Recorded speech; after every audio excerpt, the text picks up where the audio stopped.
أتصدقون مسيلمة هذا عظيم المأثمة، إن قال حدث كاذبا والوعد أخلف دمدما.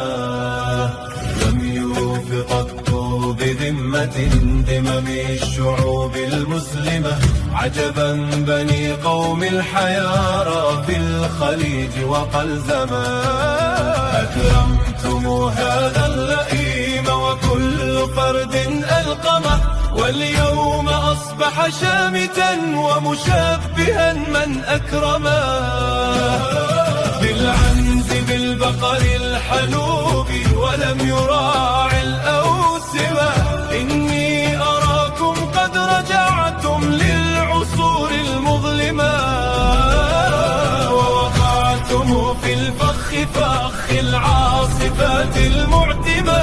هذا هو الزمن الذي نخشاه شد الأحزمة، فالحرب أجج نارها من سلطة متحكمة، وغدا تباد عروشها بقنابل متقدمة.